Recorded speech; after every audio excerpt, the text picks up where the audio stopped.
السلام علیکم viewers, Asia میں 24 کے ساتھ میں شوکت ساحل۔ سب سے پہلے آج کی ہیڈ لائنز۔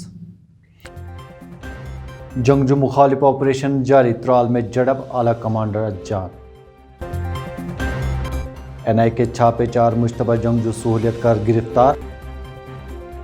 لوگوں کو مذہب کے نام پر بانٹنے کا طوفان بپا ہے، ڈاکٹر فاروق عبداللہ۔ اب موضوعات کی تفصیلات۔ وادی کشمیر میں جنگجو مخالف آپریشن جاری رہنے کے بیچ جنوبی قصبہ ترال کے واگڑ علاقے میں جنگجوؤں کے چھپنے کی مصدقہ اطلاع موصول ہونے پر فوج، سی آر پی ایف اور جموں کشمیر پولیس کی ایک مشترکہ ٹیم نے تلاشی آپریشن عمل میں لایا۔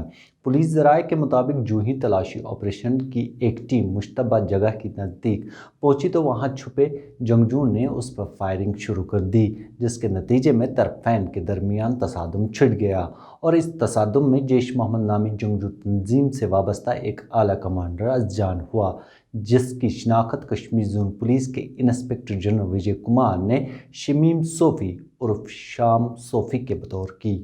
قومی تحقیقاتی ایجنسی این آئی اے نے چھاپوں کا سلسلہ جاری رکھتے ہوئے وادی کشمیر کے سری نگر، پلوامہ اور شوپیاں اضلاع میں 16 مقامات پر چھاپے مار کر 4 مشتبہ جنگجو سہولیت کاروں کو گرفتار کیا ہے۔ این آئی اے کے ایک ترجمان نے گرفتار شدگان کی شناخت وسیم احمد صوفی ساکن چھتبل سری نگر، طارق احمد ڈار ساکن شیرگڑھی سری نگر، بلال احمد میر ساکن پارمپورہ سری نگر اور طارق احمد بفندو ساکن راجوری کدل سری نگر کے بطور کی ہے۔ ادھر وادی کشمیر میں حالیہ شہری ہلاکتوں اور تصادم آرائیوں میں تیزی کے بیچ موجودہ صورتحال کا جائزہ لینے کے لیے قومی تحقیقاتی ایجنسی این آئی اے کے ڈائریکٹر جنرل کلدیپ سنگھ آج سری نگر پہنچے۔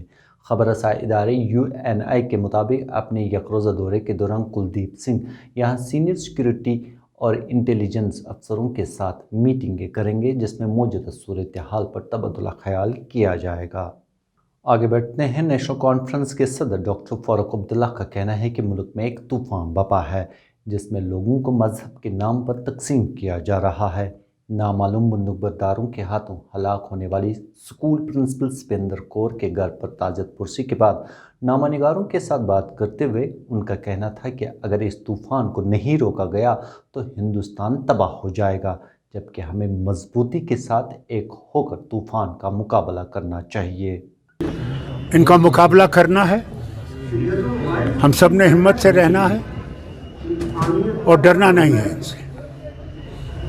یہ کبھی کامیاب نہیں ہوں گے، جو بھی یہ سوچتے ہیں اس میں یہ فیل ہو جائیں گے، مگر ہم نے مضبوطی سے کھڑا ہونا ہے، سب نے، مسلمان نے، سکھ نے، ہندو نے، عیسائی نے، جو بھی ہم ہیں، ہم لوگوں کو اکٹھے کھڑے ہو کے ان کا مقابلہ کرنا۔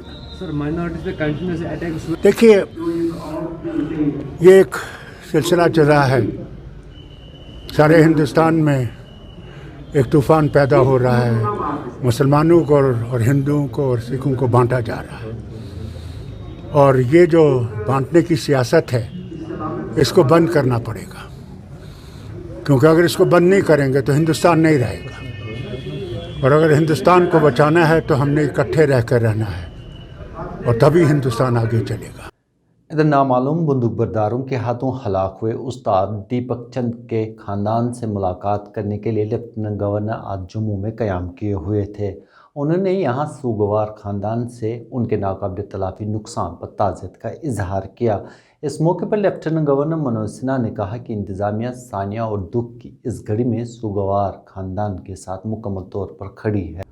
اب ملک کی تعمیر و ترقی پر نظر ڈالتے ہیں۔ وزیر اعظم ہند نریندر مودی نے کہا کہ حکومت کا ہدف ملک میں شپنگ سامان کی لاگت کو کم کرنا، ریلوے کی نقل و حمل کی صلاحیت کو بڑھانا، بندرگاہوں پر جہازوں کی لوڈنگ اور ان لوڈنگ کے اوقات کو کم کرنا ہے۔ قومی دارالحکومت دہلی میں منعقدہ ایک تقریب سے خطاب کرتے ہوئے انہوں نے کہا کہ ان کی حکومت ملک میں بنیادی ڈھانچے کی توسیع پر تیز اور بلند مقاصد کے ساتھ کام کر رہی ہے اور ہندوستان اب دنیا میں ایک بڑے مینوفیکچرنگ سینٹر کا خواب دیکھ سکتا ہے۔ نریندر مودی نے کہا کہ آج ملک میں کئی دہائیوں سے نامکمل اسکیم کو مکمل کیا جا رہا ہے اور ہم نے ثابت کر دیا ہے کہ ہم تیز رفتاری سے کام کر سکتے ہیں۔ ساتھیوں، دیش کے کسانوں اور مچھواروں کی